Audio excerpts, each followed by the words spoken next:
Selamat sore Mas Yudi. Sore Mas Waki. Selamat Mas Yudi. Nah, ini kalau saya lihat Mas Yudi ini punya Instagram nih, di mana isinya petualangan semua nih Mas Yudi.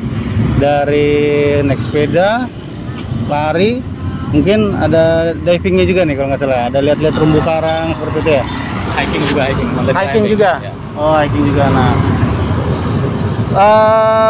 kalau dari tiga itu masih yang paling intensif apa nih Mas Yudi? Yang sering banget Mas ini?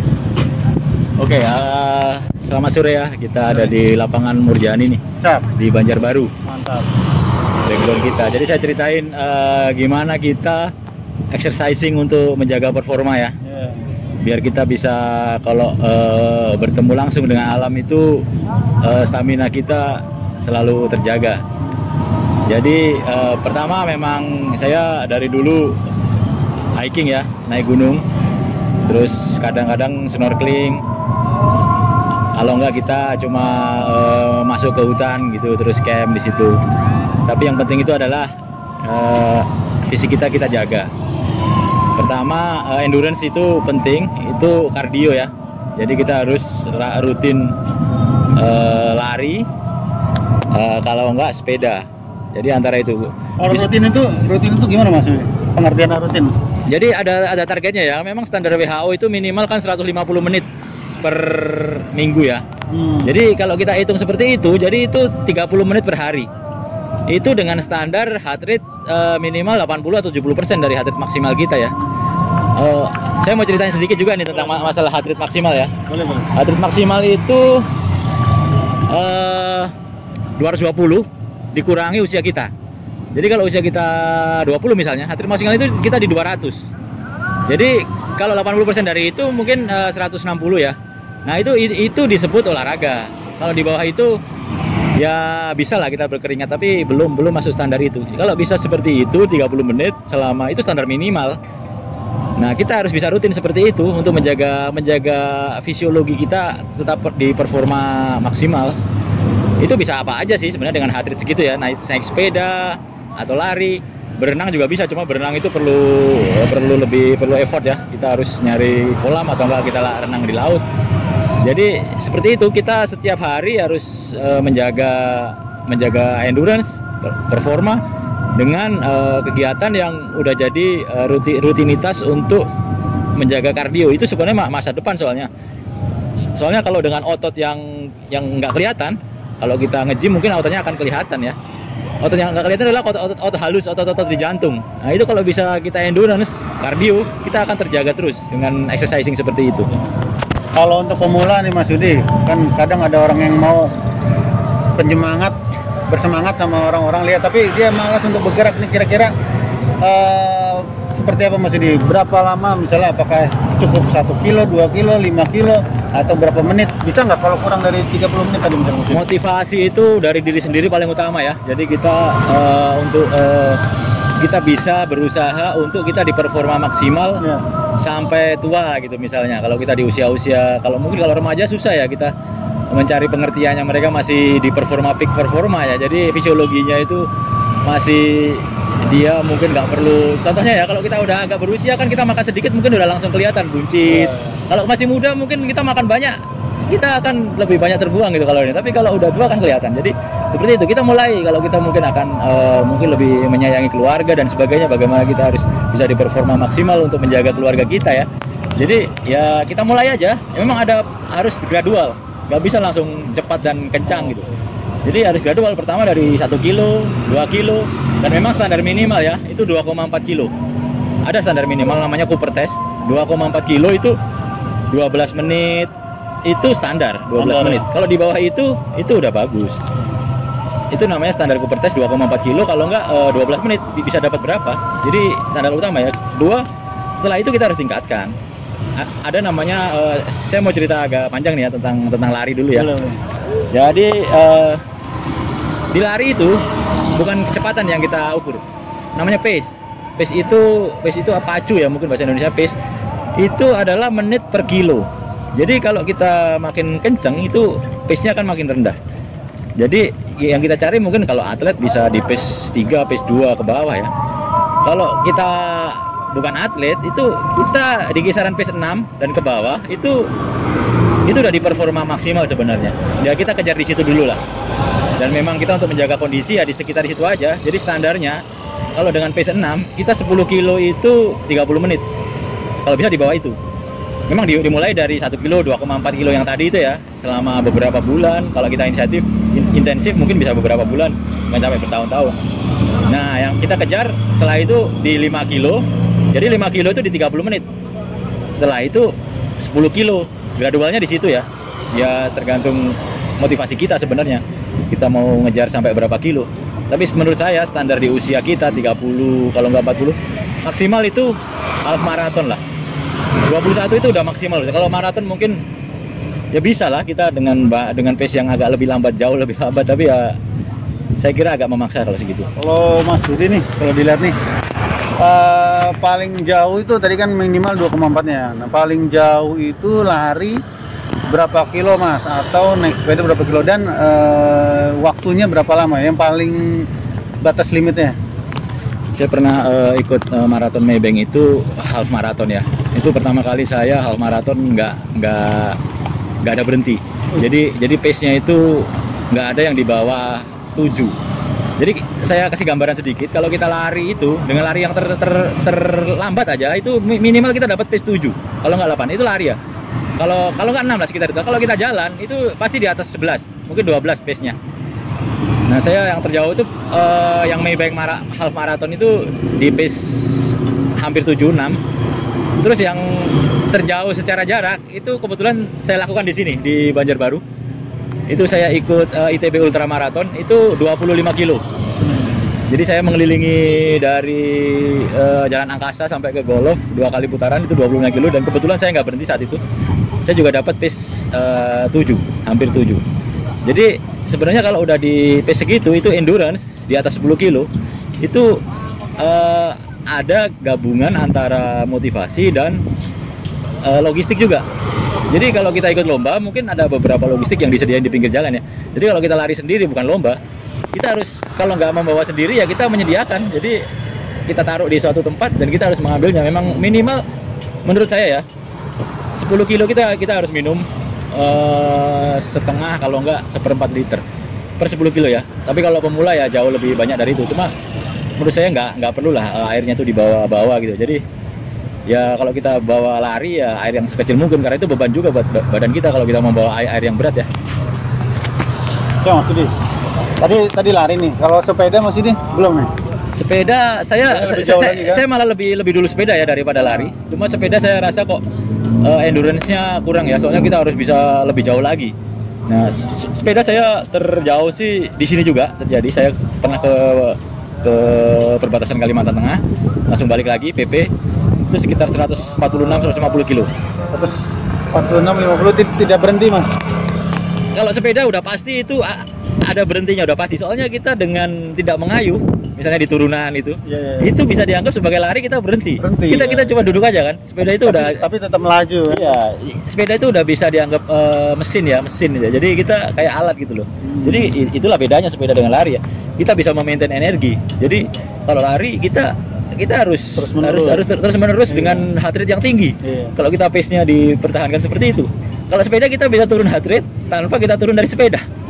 Nah itulah bedanya. Jadi apalagi kalau kita dapat turunan sering ya memang kalau mau sepeda seperti lari ya kita harus nyari tanjakan aja. Kalau memang mau kita samain sepeda dengan lari, jadi nggak perlu jauh-jauh. Jadi tanjakan tuh memang heart rate-nya akan sama dengan lari tuh kalau kita. Kalau ini masih apa sih saran nih ke kita nih kalau misalnya supaya endurance-nya itu tetap terjaga, apakah makan sebelum olahraga atau tadi membawa logistik, atau jadi endurance itu tetap terjaga, misalnya ada target untuk pemula 2,4 kilo lah.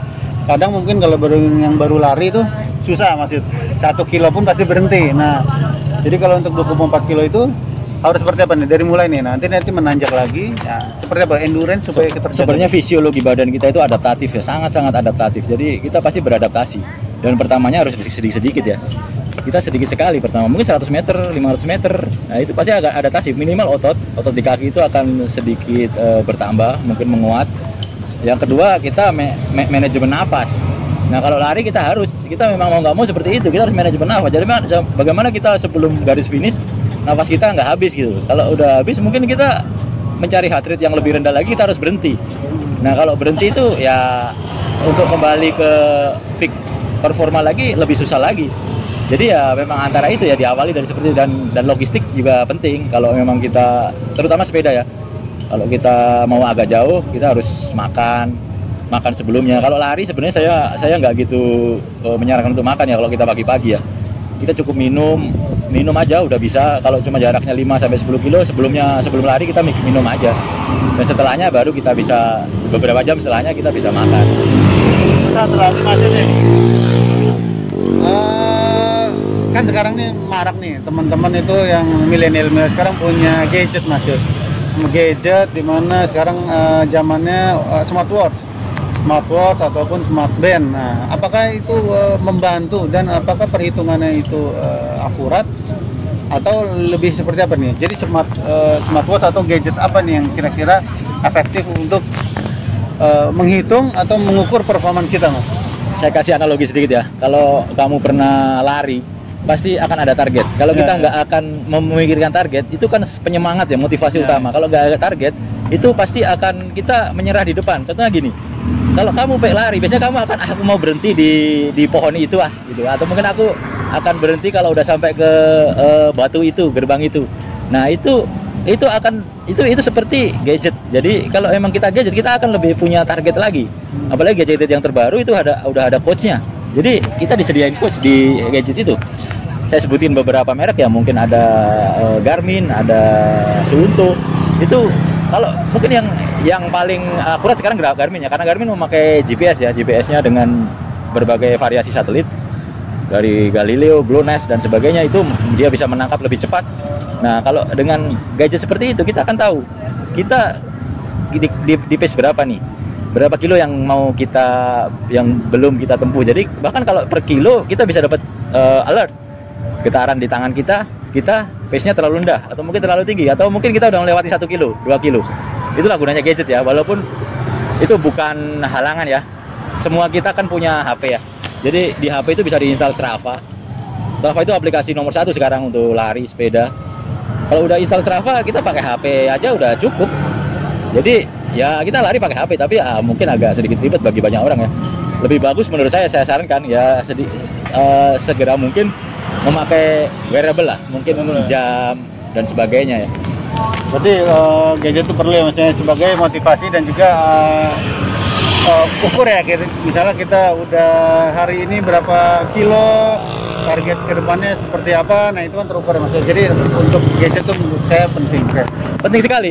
Gadget itu kita akan mengetahui, kan banyak aplikasi di dalamnya. Kalau Garmin ada pakai Garmin Connect, walaupun kita connect langsung Garmin ke Strava juga, tapi aplikasi Garmin ada sendiri juga. Itu kita akan tahu, bahkan kita, walaupun ini bukan skala lab ya, kalau kita mau nyari lab yang detail kan kita harus masuk ke lab kantor rumah sakit dan sebagainya kan, untuk mencari VO2 max misalnya. VO2 max itu kapasitas paru-paru maksimal, ada standarnya itu. Kalau pelari segini, pesepak bola segini ya, kita sebagai atlet yang menjaga performa aja, kita akan tahu kita VO2 max-nya berapa dan kita kejar berapa. Contohnya kalau kita VO2 max di atas 47 aja, itu bisa ditebak bahwa usia kebugaran kita itu akan pasti di atas 30 tahun. Pasti itu. Berapa usia kita? Jadi seperti saya misalnya, saya install Garmin Connect dan VO2 max-nya saya terpantau di Garmin Connect 47. Tertulis di situ usia kebugaran saya 26. Itu estimasi, itu bener-bener kayak gambaran kasar ya. Cuma itu seperti motivasi yang akan kita kejar gitu loh. Jadi kita akan tahu, oh memang seperti ini. Jadi kalau hari ke hari kita akan selalu meningkat. Oke. Sekarang ini Mas, saran nih Mas, saran kepada kita nih, apa sih saran-sarannya untuk memulai ini, maintenance dan juga meningkatkan nih, biar kita tuh termotivasi dari Mas Yudi gitu. Sarannya apa Mas? Saran saya pertama itu motivasi dengan maraknya, pertama gadget ya, yang kedua mungkin kita bisa melihat di luar sana dengan lebih cepat ya. Kita tinggal buka YouTube, buka apa, dan sesuai dengan passion kita ya. banyak sih passion itu mereka biasanya olahraga permainan ya, walaupun saya garis bawahi kalau di atas 40 seperti usia saya sekarang itu, kalau kita mengikuti olahraga permainan itu relatif lebih berbahaya. Soalnya olahraga permainan itu akan terbawa, kita akan terbawa, adrenalin kita akan terbawa.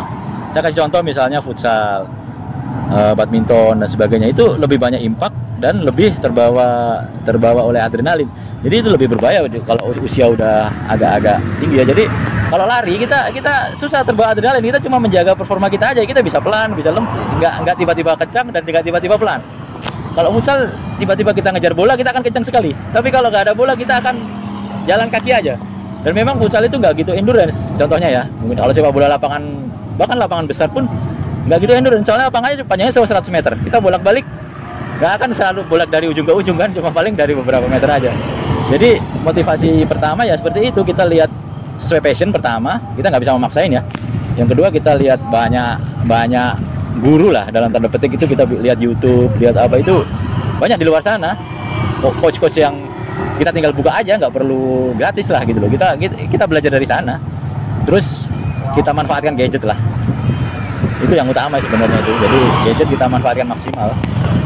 Oke Mas Yud, terima kasih nih Mas Yud atas pengalamannya nih dan cerita tentang lari dan juga sepedanya nih. Dimana kalau misalnya di Banjarmasin ini ya kita tahu lah sering keliling-keliling sampai ke naik Gunung Mawar juga ya kan, sampai ke kota Banjarmasin, sampai tembus ke sana. Oke Mas Yud, terima kasih Mas Yud masukannya.